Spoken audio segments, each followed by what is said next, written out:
Hi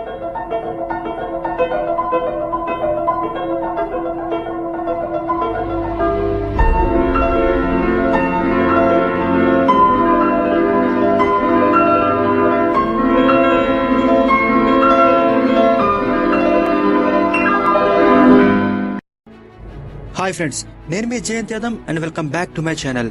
Interstellar movie ఒక మూవీయే కాదు, అది ఒక గొప్ప ఎక్స్పీరియన్స్. ఈ మూవీ రీసెంట్ గానే రిలీజ్ అయ్యింది. ఈ మూవీని చూసే ఉంటారని అనుకుంటున్నాను. ఈ వీడియోలో నేను మీకు ఇంటర్స్టెల్లర్ లోని 10 హిడెన్ డీటెయిల్స్ చెప్పబోతున్నాను. నన్ను నమ్మండి, ఈ డీటెయిల్స్ చూసాక ఈ మూవీపై మీ ఇంప్రెషన్ 10 టైమ్స్ పెరుగుతుంది. ఇంకెందుకు ఆలస్యం, let us start the show.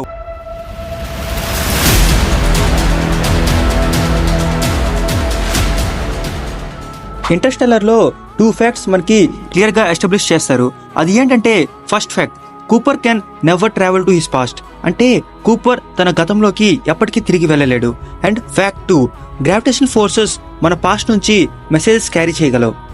First fact చూడడానికి చాలా సింపుల్ గా ఉన్నా దీనికి పెద్ద బ్యాక్ స్టోరీ ఉంటుంది. అది ఏంటంటే, కూపర్ మర్ఫ్ని వదిలిపెట్టే ముందు డోర్ ని ఫస్ట్ లెఫ్ట్ హ్యాండ్ తో తీస్తాడు. ఇదే సీన్ ని కూపర్ టెజరాక్ట్ లో ఉన్నప్పుడు చూస్తే అతడు రైట్ హ్యాండ్ తో తీస్తున్నట్టు మనకు కనిపిస్తుంది. డైరెక్టర్ క్రిస్టోఫర్ నోలాన్ ఇలా కావాలని మిస్టేక్ చేయలేదు. ఇలా ఎందుకు చేశాడంటే, కూపర్ ఓన్లీ ఒక టైంలోనే కాదు, ఇలా మల్టిపుల్ రియాలిటీస్ లో కూడా ఇలాగే వెళ్ళిపోతుంటాడు. బట్ ఎప్పటికీ తన గతంలోకి తిరిగి రాలేడని ఎస్టాబ్లిష్ చేయడానికే ఇలా చూపెట్టారు. డాకింగ్ సీన్ లో డాక్టర్ బ్రాండ్ అన్కాన్షియస్ అవడం మీరు చూసుంటారు. బట్ కూపర్ మాత్రం కాన్షియస్ లోనే ఉంటాడు. ఇలా ఎందుకంటే ఎండ్యూరెన్స్ చాలా ఫాస్ట్ గా తిరుగుతుంటుంది. డాక్టర్ బ్రాండ్ స్పిన్ అయ్యే డైరెక్షన్ వైపు హెడ్ ఉంటుంది, అందుకే తను అన్కాన్షియస్ అయిపోతుంది. కూపర్ మాత్రం ఆ డైరెక్షన్ కి ఆపోజిట్ గా హెడ్ పెడతాడు, అందుకే అతడు అన్కాన్షియస్ అవడు. మూవీలో కూపర్ రోమిలీకి ఇయర్ ఫోన్స్ ఇవ్వడం మనం చూడొచ్చు. అందులో నుంచి వర్షం పడే సౌండ్ వస్తుంది. యాక్చువల్లీ మూవీలో ముందే కూపర్ దీనికి రీజన్ చెప్తాడు. అది ఏంటంటే, వాళ్ళ ఫాదర్తో తనకి ఒక డైలాగ్ ఉంటుంది. అదేంటంటే, ఇక్కడ వర్షం పడి చాలా రోజులైంది నాన్న, నేను వర్షాన్ని చాలా మిస్ అవుతున్నాను అని కూపర్ చెప్తాడు. సో కూపర్ స్పేస్ మిషన్ కోసం డౌన్లోడ్ చేసుకోలేదు, ముందుగానే వర్షాన్ని మిస్ అయ్యి దాన్ని వినడం కోసం ముందుగానే డౌన్లోడ్ చేసుకుంటూ వింటుంటాడు కూపర్. కూపర్ వాళ్ళ డాటర్ని వదిలేసే సీన్ మీరు గమనిస్తే ఇది చాలా బాగా డిపిక్ట్ చేశారు. ఎందుకంటే ఇక్కడ 2 సీన్లు సెపరేట్గా ఉన్న డైరెక్టర్ క్రిస్టోఫర్ నోలాన్ దాన్ని మెర్జ్ చేసి చూపించారు. మీరు ఆ సీన్లో చూస్తే కూపర్ వెళ్ళిపోతుంటాడు, బ్యాక్గ్రౌండ్లో కౌంట్ డౌన్ వినిపిస్తుంది. ఇలా ఎందుకంటే కూపర్కి నిజమైన హార్ట్ బ్రేక్ అప్పుడే జరిగినట్లుగా మనకి డైరెక్టర్ చూపించాడు. అతడు ఎప్పుడైతే తన కూతుర్ని వదిలిపెట్టి వెళ్ళాడో అప్పుడే అతడు భూమిని విడిచిపెట్టి వెళ్ళాడని మెటాఫర్గా ఈ సీన్ని పెట్టాడు. ఇక్కడ కెమెరా యాంగిల్ కూడా కార్ బ్యాక్ నుంచే చూపిస్తారు, సేమ్ రాకెట్ లాంచ్ అయినట్టుగా కనిపిస్తుంది మనకి. సో ఇలా మనకి ఈ సీన్ చాలా ఎమోషనల్గా చేస్తుంది. మిల్లర్ ప్లానెట్లో మీకు బ్యాక్గ్రౌండ్లో టిక్ సౌండ్ వినిపిస్తుంటుంది.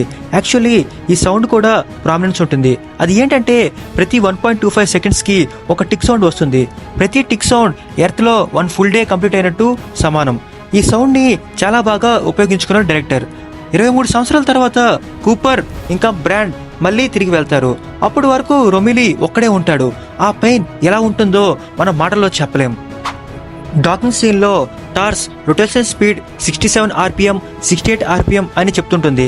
యాక్చువల్లీ ఇది వేగ్గా చెప్పలేదు, ఎగ్జాక్ట్గా ఎండ్యూరెన్స్ బ్లాస్ట్ అయినప్పుడు దాన్ని మ్యాచ్ చేయడానికి ఆ స్పేస్ షిప్ యాంగులర్ మూమెంట్ని సెట్ చేసుకోవడానికి టార్స్ ఎగ్జాక్ట్ వాల్యూ చెప్తాడు. దీన్ని డైరెక్టర్ క్రిస్టోఫర్ నోలాన్ కూడా ఇంటర్వ్యూలో కన్ఫర్మ్ చేశారు. మిల్లర్ ప్లానెట్ సీన్లో డాక్టర్ బ్రాండ్ స్పేస్ షిప్లో పడిపోతుంటే కేస్ అనే మెషిన్ తనని కాపాడుతుంది.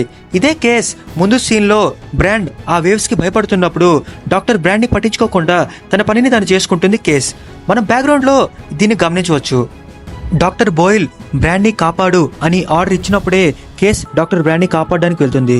ఇలా ఎందుకంటే మెషిన్స్కి చావు అంటే భయం ఉండదు, బేసిక్ హ్యూమన్ ఇన్స్టింక్ట్ ఉండదు. స్పేస్ షిప్లో కూడా బోయిల్ ఆర్డర్నే ప్రయారిటీగా కేసు తీసుకుంటుంది. కూపర్తో సంబంధం లేకుండా డాక్టర్ బ్రాండ్ సేఫ్టీనే ప్రిఫర్ చేస్తుంది. ఇదే విషయం మనకి లేటర్ సీన్లో ఎస్టాబ్లిష్ చేస్తారు. డాకింగ్ సీన్లో ఎండ్యూరెన్స్ పేలిపోతుంది, అక్కడ అసలు సౌండ్ రాదు. ఇలా ఎందుకు జరిగిందంటే అందరికీ తెలిసిన విషయమే, ఎందుకంటే స్పేస్లో వ్యాక్యూమ్ ఉంటుంది, సో సౌండ్ అక్కడ ట్రావెల్ చేయలేదు. బట్ ఇక్కడ ఇంకో మ్యాటర్ ఉంది. అది ఏంటంటే, అక్కడ బ్లాస్ట్ అవ్వగానే ఫైర్ ఒక 7 సెకండ్స్లో అయిపోతుంది. ఇలా ఎందుకంటే స్పేస్లో ఆక్సిజన్ డిస్పర్స్ అయిపోతుంది. అదే ఎక్స్ప్లోజన్ భూమి మీద జరుగుంటే ఎక్కువసేపు ఫైర్ ఉండేదేమో. ఇలాంటి చిన్న చిన్న డీటెయిల్స్ కూడా ఇంక్లూడ్ చేసినందుకు డైరెక్టర్కి మనం హ్యాట్స్ ఆఫ్ చెప్పాలి. కూపర్ గార్గాంచువా బ్లాక్ హోల్లో పడిపోయినప్పుడు సింగులారిటీలోకి వెళ్తాడు. బట్ ఇక్కడ మీరు గమనిస్తే అతడు వెళ్ళింది సింగులారిటీలోకి కాదు, టెజరాక్ట్లోకి. అదే 4th డైమెన్షన్ని యాక్సెస్ చేసిన వాళ్ళు అక్కడ పెట్టుంటారు. మీరు కూపర్ వెళ్ళినప్పుడు ఆ సైడ్స్ కర్వ్స్ గమనించే ఉంటారు. ఇక్కడ మీకు టెజరాక్ట్ అవుట్లైన్ క్లియర్గా కనిపిస్తుంది. సో కూపర్ వెళ్ళింది సింగులారిటీలోకి కాదు, టెజరాక్ట్లోకి అని మనం కన్ఫర్మ్ చేసి చెప్పొచ్చు. మూవీ స్టార్టింగ్లోనే మనకి ఎర్త్ కండిషన్స్ గురించి క్లియర్గా ఎస్టాబ్లిష్ చేస్తారు. అది ఏంటంటే బ్లడ్ అనే ఒక డిసీజ్ వల్ల ఎర్త్లో ఉన్న అన్ని క్రాప్స్ డ్యామేజ్ అవుతాయి. ఓన్లీ కార్న్ ఒకటే కల్టివేట్ చేస్తుంటారు. సో అందుకే మనకి మూవీలో పెట్స్ కానీ వేరే యానిమల్స్ కానీ ఏవి కనిపించవు, ఓన్లీ హ్యూమన్సే కనిపిస్తారు. ఆ తర్వాత డైనింగ్ సీన్లో కూడా ఫ్యామిలీ వాళ్ళు అందరూ గ్యాదర్ అయినప్పుడు 5 డిషెస్ సర్వ్ చేసినా కూడా వాళ్ళ ఫేసెస్లో డిస్సాటిస్ఫికేషన్ మనం గమనించవచ్చు. ఎందుకంటే ఆ డిష్ అని కూడా ఓన్లీ కార్తో చేసినవే కాబట్టి. సో ఫ్రెండ్స్, ఇక్కడ వరకు ఈ వీడియో చూస్తుంటే మీకు ఖచ్చితంగా ఈ వీడియో నచ్చే ఉంటుంది. సో నా ఛానల్ని లైక్ అండ్ సబ్స్క్రైబ్ చేసి నన్ను మరింత సపోర్ట్ చేయండి. మీ ఫ్రెండ్స్ అందరికీ షేర్ చేయండి. దీనికి సెకండ్ పార్ట్ కావాలనుకుంటే కింద కామెంట్ బాక్స్లో టైప్ చేయండి. మీకు నచ్చిన డీటెయిల్ కూడా అలాగే చెప్పండి. మళ్ళీ ఇంకో నెక్స్ట్ ఇంట్రెస్టింగ్ వీడియోతో మీ ముందుకు వస్తాను. అంతవరకు సెలవు. Bye bye. Thanks for watching. Jayant Yadav signing of.